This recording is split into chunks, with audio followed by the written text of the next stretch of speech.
우리가 과연 부모와 자식 간의 차용증을 쓴다. 국세청이 정말 지독하게 요즘 부채 사후 관리를 하거든요. 이거는 부채 사후 관리 끝까지 가져간다라는 결심을 하시고 연소자가 증여를 받은 경우에 타겟팅 하기 쉬운 게 연소자가 부동산을 취득했을 때 눈에 띌 확률이 굉장히 높습니다. 부부가 집을 사는데 소득이 한 명만 있는 경우 그 명의를 5대5 해도 되는지 조사에 착수한 이상 증여로밖에 볼 수 없지 않을까 싶습니다. 끝까지 꼭 시청해 주시기 바랍니다. 네, 안녕하세요. 뿌세TV의 허윤석 세무사입니다. 저희가 이번에는 자금 출처, 집을 샀을 때 자금 출처 조사에 대해서 많이 궁금해 하시는데 그거에 대해서 저희가 이번 편에서 또 낱낱이 오해와 진실에서 파헤쳐 보도록 하겠습니다. 저번이랑 똑같이 저희가 이인혜 세무사님이랑 이서민 세무사님 모시고 이거 하는데 또 이것도 두 분 또 전문이시잖아요. 그래가지고 제가 또 질문을 또 준비를 했습니다. 이 자금 출처 조사는 도대체 어떻게 선정되는지, 집을 사면은 그냥 무조건 선정이 되는지 그거에 대해서 많이들 또 물어보세요.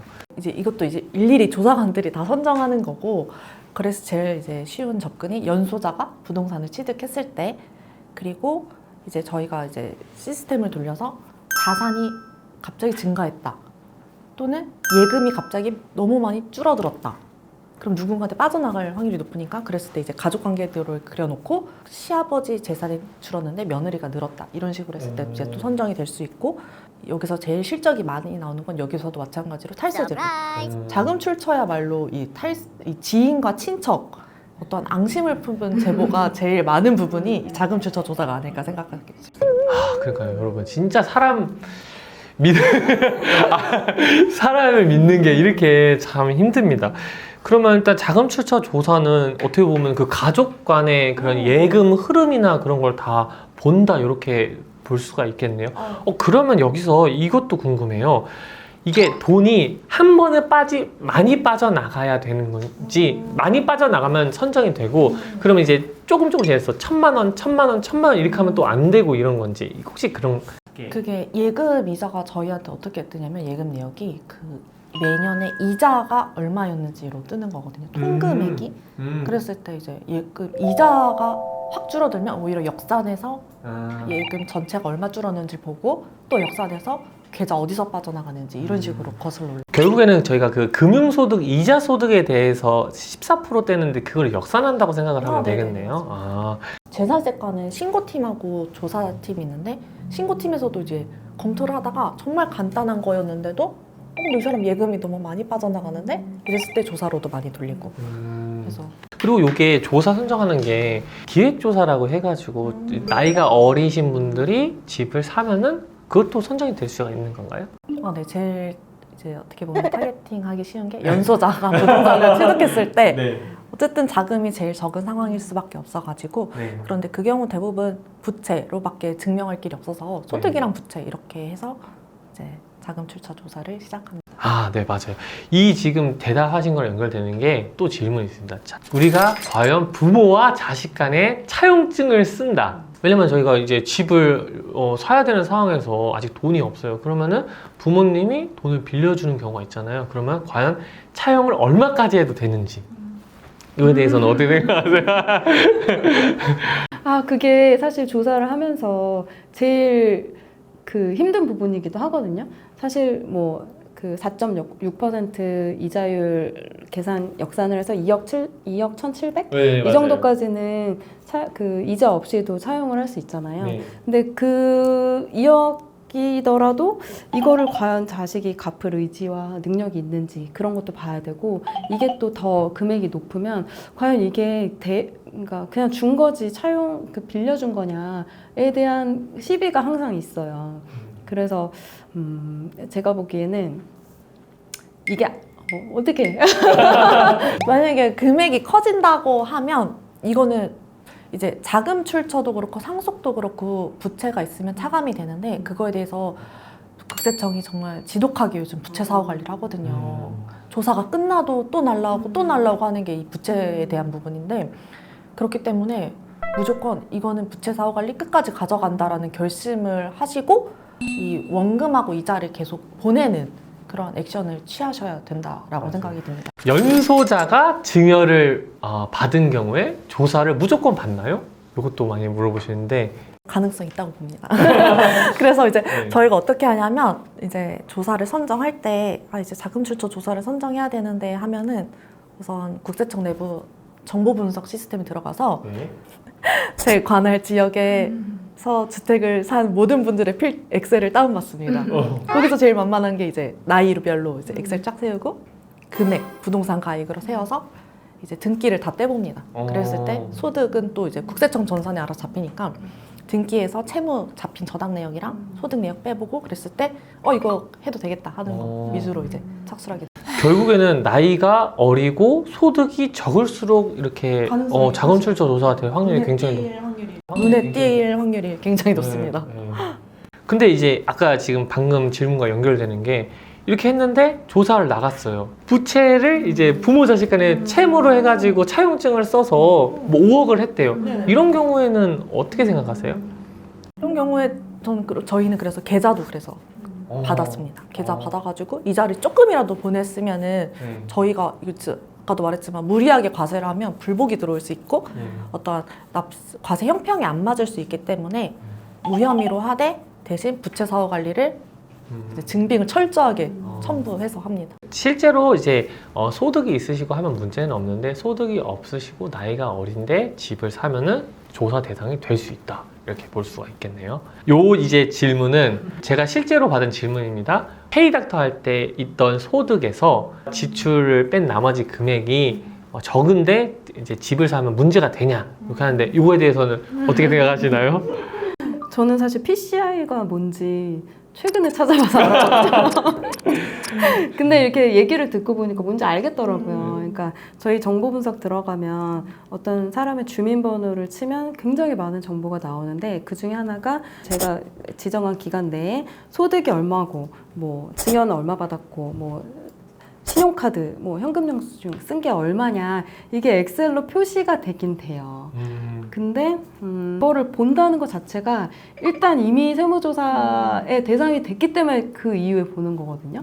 그래서 사실 이것만으로 바로 조사 선정이 됐는지는 사실 약간 미지수고 그리고 약간 내가 쓴 돈이잖아요. 신용카드는 현금 영수증. 근데 저도 개인적으로 제 주변에도 보면 내 카드를 뭐 주변 가족들이 쓰는 경우도 많거든요. 그러니까 이 데이터를 볼 때 뭐 1년에 뭐 3억을 신용카드를 썼다라고 했을 때 이거 혼자 썼겠어? 뭐 가족들 같이 썼을 수도 있고 이런 생각이 있기 때문에 이 데이터가 완전 정확해서 여기서 마이너스가 떴네? 문제네? 이렇게 바로 의식하지는 않는 것 같아요.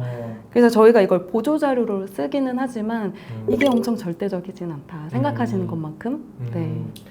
저도 이 단어를 이번에 들어가지고 저희가 오히려 엑셀로 수기로 다 쓰지 않나요? 결국 저희가 찾아서 쓰기 때문에 이게 진짜 납세자분들과 조사하시는 분들의 이런 정보 차이가 이렇게 있는 것 같아요. 실제는 그러지 않는데 이제 주위에서 하도 뭐 이거 문제된다 저거 문제된다 이러니까 조심해라 이런 말이 워낙 많으니까 그래서 이런 오해가 좀 생겼던 것 같아요. 또 요거 연결되는 게 FIU 금융정보분석원 이거랑 STR 의심거래 보고 이 기준이 혹시 무엇인지 그러니까 궁금해하시는 게 FIU랑 STR에 대해서 이걸로 선정 대상자가 될 수 있는지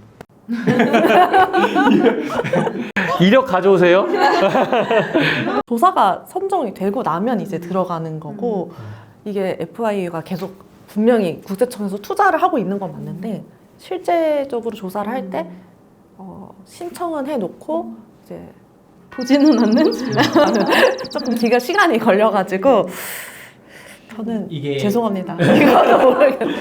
이게 사실 세무조사를 할 때 워낙 그 기간은 한정돼 있고 조사 시 이렇게 봐야 될 거는 많기 때문에 이게 중요한 것만 위주로 이렇게 보는 경우가 많이 있잖아요. 그래서 이제 이게 흔히 걱정하는 이런 FIU 이런 금융 정보에 대해서는 잘 안 보는 경우가 좀 많은 것 같아요. 근데 이게 가끔씩 그래도 쓰이긴 쓰여요. 이 정보가 굉장히 많이 누적돼 있기 때문에 그 조사를 하다 보면 이 정보가 굉장히 중요한 키가 될 수 있거든요. 저 예전에 건설업체를 하나 조사를 했었는데 이 회사의 키맨이 누굴까를 알아야 그 사람 PC를 집중적으로 할 수 있거든요. 그래서 키맨을 찾아야 되는데 이 의심거래 보고 자료를 봤더니 그 본사 바로 앞에 있는 은행 창구에서 이 어떤 임원이 계속 와서 현금을 입금하고 출금하고 하는 게 나와 있더라고요. 그래서 문땡땡 상무. 돈을 좀 왔다 갔다 하는 사람이 그냥 경리가 아니고 임원인 이상 그 사람이 돈 관리를 하는 사람이라고 볼 수밖에 없거든요.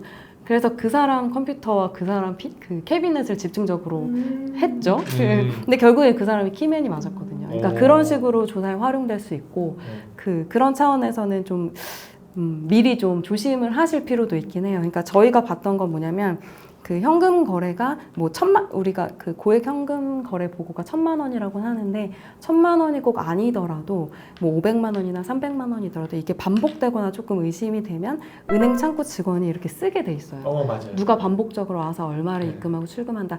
그게 다 FIU에 들어가고 국세청에 넘어오기 때문에 그거를 저희가 볼 수는 있거든요. 그게 좀 조사에 활용이 될 수 있다라는 걸. 그래서 실제로 저희가 은행 가면은 가끔 현금 이렇게 찾을 때 어디에 쓰시려고 현금 찾으세요? 이렇게 하는 거. 네. 뭐에 쓰시려는 거예요? 왜냐면 내가 보고하려고 하거든요. 약간 이런 느낌이거든요. 저희 이번 편 촬영 중에서 제일 많이 물어보신 거. 부부가 집을 사는데 소득이 한 명만 있는 경우 그 명의를 5대5 해도 되는지. 예를 들어서 부부 증여 면제가 6억 한도로 있잖아요. 네네네네. 그래서 대출을 빼고 이제 반반 나눴을 때도 6억이 넘는다. 이러면은 사실 조사에 착수한 이상 증여로밖에 볼 수 없지 않을까 싶습니다. 그러면 예를 들어 저희가 20억짜리 아파트를 5대5로 등기하면 10억이잖아요. 그러면은 제가 6억을 넘는 4억에 대해서는 이제 증여로 볼 수밖에 없다. 이렇게 되는 건가요? 네네. 다른 소득이 없다라고. 근데 이거는 이제 억울할 수도 있을 것 같아요. 왜냐면은 이제 뭐 소득 자체에 보여지는 거는 아내만 소득이 있을 수도 있고 남편만 소득이 있을 수도 있는데 아내가 예를 들어서 소득이 뭐 있어요? 남편은 없어요. 근데 남편이 뭐 외조를 하거나 내조를 할 수도 있는 거잖아요. 그럼 이게 뭐 정상 참작되거나 이렇게 되지는 않나요? 아까도 말씀드렸지만 공무원들은 정말 법에 있지 않으면 거기를 벗어나기가 너무 힘들기 때문에 그러니까 부부간의 증여라는 게 성립을 하잖아요.